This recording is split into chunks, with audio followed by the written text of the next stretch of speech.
اليوم بغاو يسولوا فينا قول ساونا قول قالوا نساونا قالوا اليوم نساونا نقول لك سمع الكاريان سونترا خليك تسمع قالوا اليوم نساونا سيد ما عرفوش شكون اللي كان سباب هاد البلاد كاريان سونترال ماشي غير اسمية كاريان سونترال تمثال النضال سمعوا كيف بدات القصية فرنسيس كانوا ياخدوا الحجر من سونترال باش كل واحد فيه يبني دار سمونا البعاد سمونا العبيد بدو بجديد وما هناونا حتى جاو الرجال محمد العبدي محمد النية بن عيسى والحوات والمسكينية هما بزاف في الحي المحمدي اللي نسيته ويسمح ليا فرنسيس كانوا ما كاتب بالنهار العيد جاو بالمدافع في درب مولاي الشريف جاو بالقرطاس.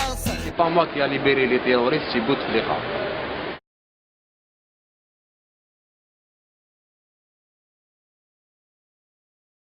Ce n'est pas à la société de subir cette soi-disant état d'urgence et problème de sécurité. Ce n'est pas à moi de subir justement cette pression sur le pouvoir de trouver des solutions. Ça ne m'empêchera pas justement aujourd'hui de m'exprimer librement et de ne pas avoir peur.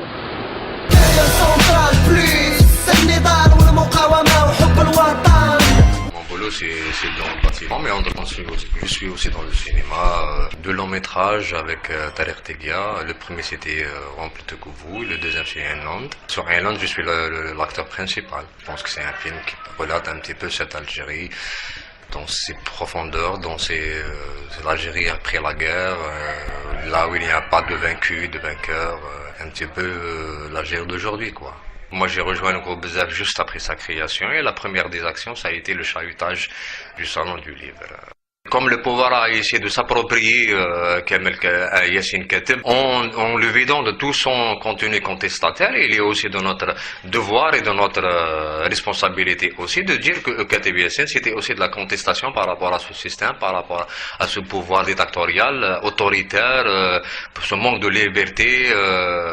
Voilà, aussi pour nous c'était un moyen aussi de dire aux jeunes qu'il y a possibilité de faire, possibilité qu'il y ait changement. Il faudrait que les gens sortent de leur léthargie, disant personne ne t'offrira de cadeaux, personne ne te dira bon voilà là, toute liberté sur un plateau d'or, il faut qu'il y ait des sacrifices. Comme nos parents ont fait des sacrifices, aujourd'hui il est justement nécessaire de faire des sacrifices.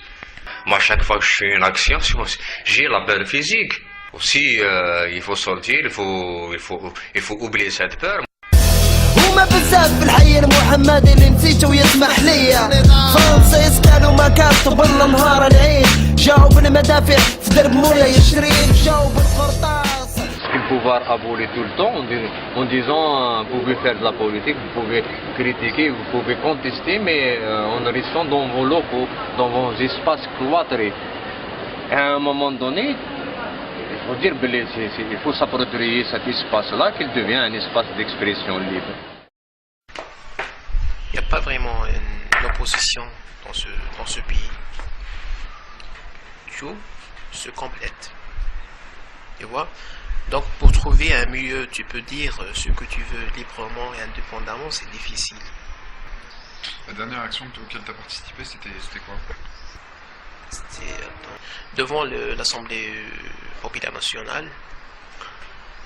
C'est le jour où le président il a rectifié la constitution sans passer par un référendum, et celle-là c'est tout à fait contre la démocratie que réclame ce pays.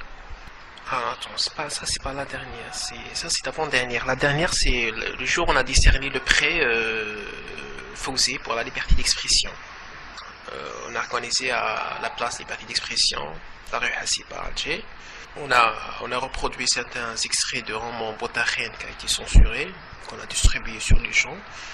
Ensuite, on a organisé juste une sorte des cérémonies très symboliques, décerner un prix aussi symbolique à Mehdi Djessairi, l'auteur de romans Botakhen. C'est pour dire que ce roman existe. La situation n'a pas développé, n'a pas changé en Algérie. Que même avec la différence des générations, les soucis sont les mêmes. Et ça, c'est un peu touchant. Même avec le temps, la réalité n'a pas changé. Quand tu trouves quelqu'un de 40 ans, partage les mêmes soucis à un jeune de 20 ans, c'est un peu grave, non? Tu vois? Et même on a constaté il y a quelques mois quand parmi les haragas tu trouves un monsieur de plus de 50 ans. Ça me donne à réfléchir qu'on est arrivé à telle situation, c'est très grave en Algérie.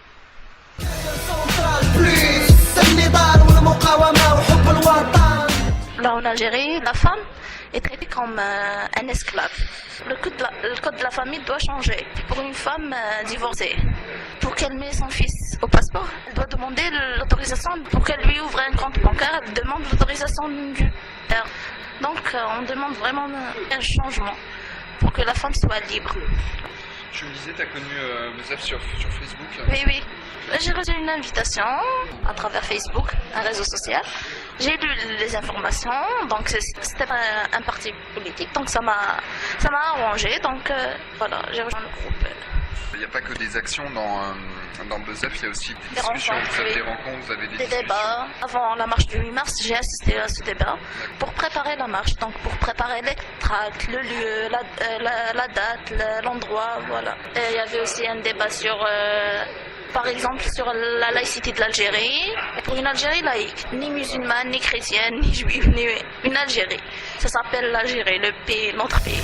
وما بزاف في الحي المحمدي اللي نسيته ويسمح ليا فرنسيس كانوا ما كان طبل نهار العيد جاوا بالمدافع في درب مولاي الشريف جاوا بالقرطاس ما شدوا القريب ما شافوا C'est fini. Il n'est plus permis qu'on revient en arrière. À chaque fois qu'on laisse ce pouvoir prendre des espaces, à chaque fois il se renforce. On doit lui prendre ces espaces. On doit dire que c'est terminé, cette oppression, ce totalitarisme, ce despotisme, c'est terminé. Il faut d'abord se lire, il faut mettre une stratégie, feuille de route et tracer des objectifs. والناس ما زالت في البرارك محروقة ما زال